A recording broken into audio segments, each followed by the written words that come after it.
everybody, welcome back to my channel. Today's video is going to be all about ground beef dinners.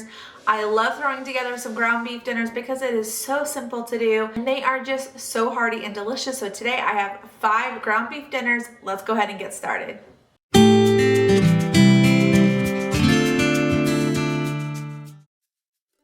To start us off, we're going to be making some cheeseburger sliders. So we're going to need 2 pounds of ground beef. We're just going to add that to our skillet. This is one of my favorite meals to make. It's so easy and it is very delicious. And I don't know why, but it just tastes better than regular cheeseburgers. So I'm going to go ahead and ground this up until it is completely cooked through. While it is cooking, I'm also going to add in our onion. So I have a whole onion that I went ahead and chopped up very fine. And I'm just going to stir this with my hamburger beef until all the onions are translucent and that ground beef is cooked through. Go ahead and drain off any excess grease. And then we're going to go ahead and put that back into our pan. I'm going to need 1/4 cup of either Greek yogurt or sour cream will work fine. I'm also going to need 2 tablespoons of ketchup and then about 1 tablespoon of mustard. And then I like to add in Worcestershire sauce because it just tastes amazing with cheeseburgers. So anytime I make any type of cheeseburger, I'm going to add the Worcestershire sauce. I'm also going to add 1 teaspoon of salt, 1 teaspoon of pepper, and then 2 teaspoons of garlic powder. Go ahead and give that a good mix. All right, go ahead and set that off to the side. I have about 16 rolls here. I think 24 rolls would work well with this, or if you want to split this recipe in half, you can do 12 rolls with 1 pound of ground beef. It's completely up to you. We just have a bigger family, so we definitely need more rolls for sure. I'm going to go ahead and put that all over our rolls on the very bottom. I'm going to make sure that everything is nice and level. And then I have some medium cheddar cheese slices that I'm just going to put right on top of our hamburger beef.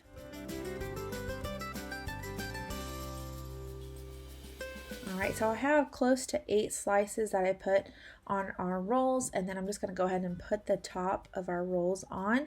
And then I just had some butter. Of course, if you want to use honey sweet type of butter mixture, you can do that as well. I've done that with like honey Dijon mustard and butter and brown sugar. That tastes amazing too, but my husband just does not like it super sweet, so I just like to do butter, and I like to do a little bit of garlic powder on it and then some sesame seeds, and that's all what we would need. Go ahead and put that in the oven at 350 for about 10 minutes. I put mine in for just a little bit longer, so it's a little bit more darker on top, but it really only needs about 10 minutes and it will be fantastic. Your family will love it.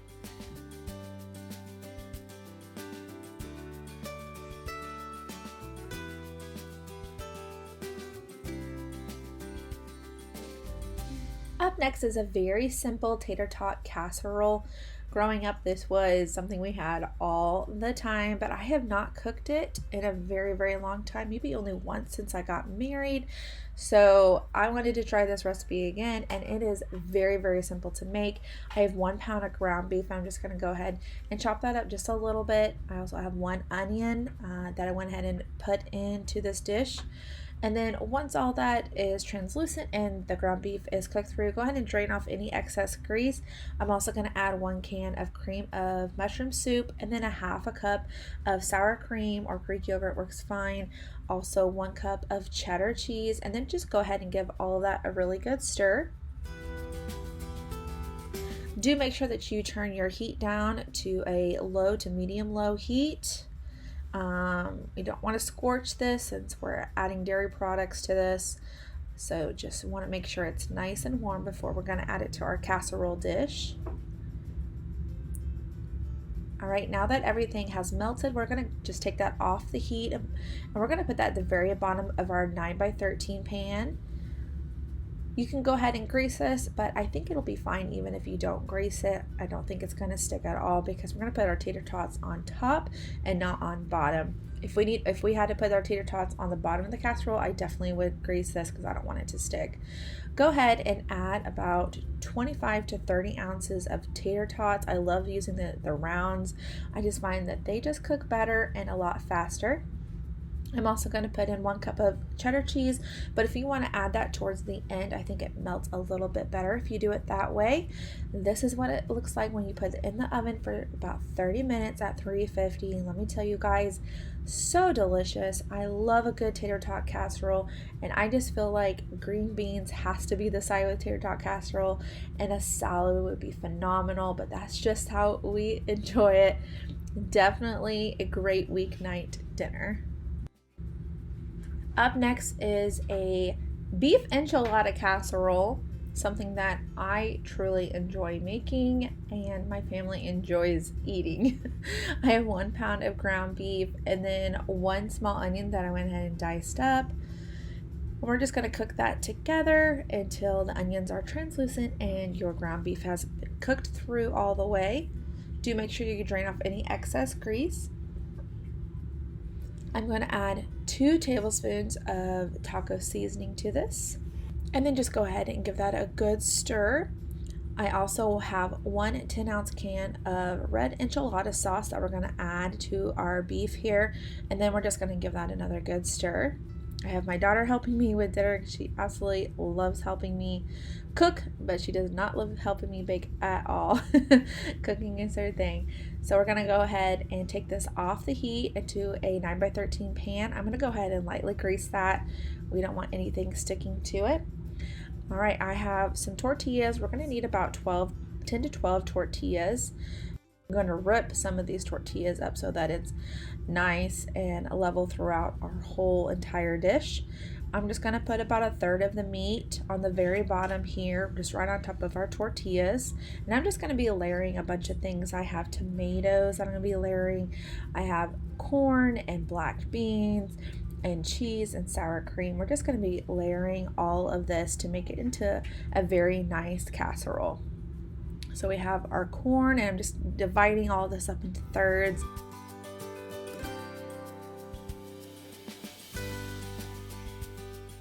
Then we have some black beans right on top of that.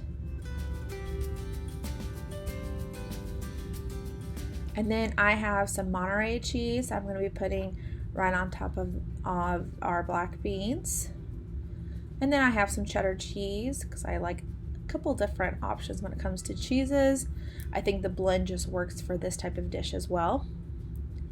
All right, and then we're going to put another layer of tortillas, and we're just going to continue that until all of the mixture is gone. So you should have about 3 layers, and then for the final layer, I'm just going to put some tortillas right on top of that, and then I'm also going to put this red enchilada sauce just right on that.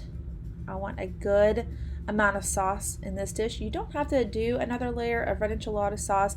I just felt like it needed it. The recipe didn't call for it, but I just really felt like it would taste better that way.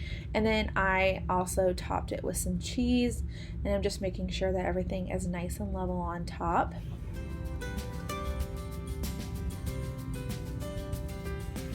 All right, and like I said, we have a final layer of cheese just right on top of that. So I have a little bit of Monterey Jack left, and then I'll do a little bit of cheddar cheese as well.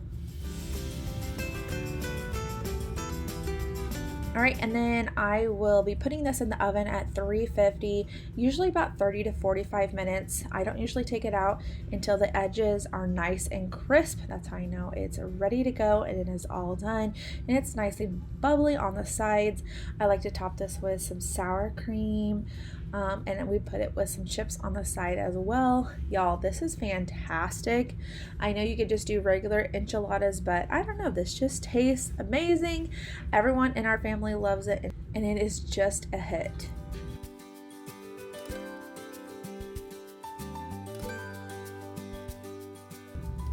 Up next, I wanted to try this viral TikTok like spaghetti casserole. I'm very glad that I did try this because this was phenomenal. Even my husband, who doesn't really like spaghetti, he loved this meal. So what we're gonna do is we have, you can use bacon grease or we can do olive oil or avocado oil. You can need about a couple tablespoons of that. I have one onion that I diced up very fine, and then I have about half of a green bell pepper that we added to this. And then we're gonna have 1 pound of ground beef. Go ahead and cook that up until everything has cooked through, and then drain off any excess grease. I'm gonna add 2 teaspoons of salt, 1 teaspoon of oregano or Italian seasoning, and then I have half a teaspoon of pepper. Go ahead and give that a good stir. Once that has been stirred through, I'm going to add a whole jar of pasta sauce, just whatever your typical pasta sauce is. I usually like to make some that don't have any extra sugars and preservatives in it. It's just tomato sauce. I just love clean ingredients. Also, off to the side, I have 1 stick of butter that we're going to go ahead and melt. I have about 4 cloves of garlic that we're going to add as well, and then just go ahead and give that a good stir. I also have about 3 tablespoons of flour that we're going to go ahead and give that a good stir.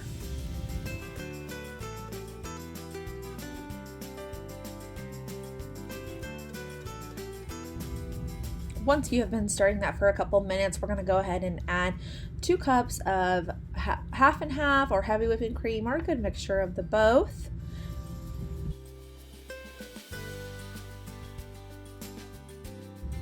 I also have 3/4 a cup of grated Parmesan cheese that we're going to add to this, and then just go ahead and give that a good stir until it has thickened up quite a bit. And then I have about 16 ounces of spaghetti noodles that I went ahead and cooked until they were al dente. And now I'm just going to add them to our butter mixture. Go ahead and just stir that until it is nice and creamy and it is soaked up into that sauce. Next, we're just going to take that off the heat and set it off to the side. We're going to get our 9x13 pan out, and we're just going to put it at the very bottom of that dish. And then I'm going to top those noodles with our spaghetti sauce. You don't want to mix all of this together. You just want to top it and just try to make it as level as possible.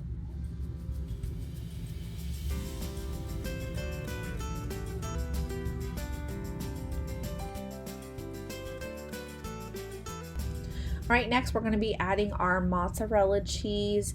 You could do like the pre-shredded, but I just love this fresh mozzarella cheese. Tastes amazing, and it is just great in Italian dishes, especially on pizza. This is what it looks like after it is all done cooking, y'all. So amazing. You guys are gonna want to make this immediately, y'all. It's so good. We had this with some sourdough bread and some corn on the side, because I just love corn or peas on the side whenever I make spaghetti.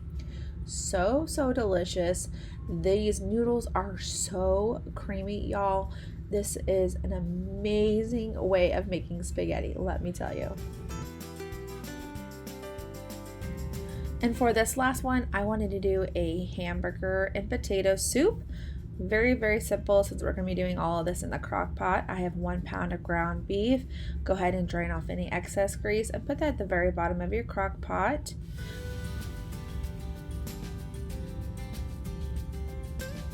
I also have about 4 cloves of garlic that I went ahead and minced up. And then 1 onion that I diced up very fine, and just go ahead and throw that in there as well.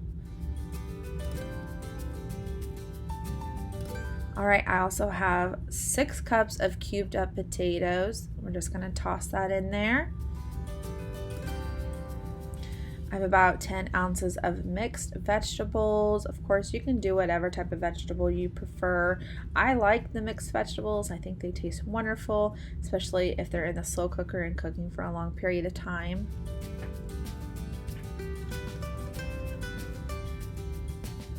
And then I'm going to throw in 6 cups of chicken broth,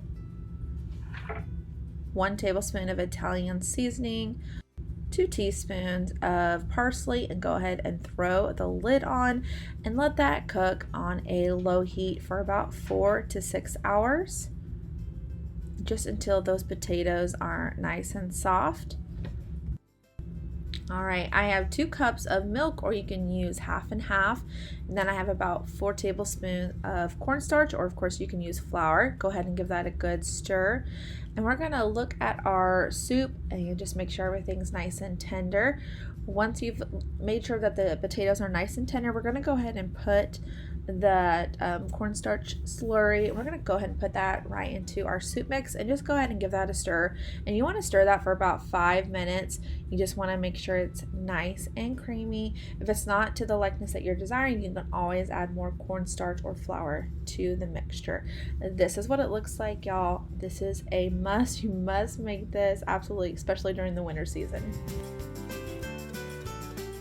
Thanks so much for watching this video. I really hope that you enjoy it. If you found value in this content, give me a big thumbs up. Consider subscribing below if you have not already. I'd love to have you here on this channel, and I'll see you in the next one. Bye, y'all.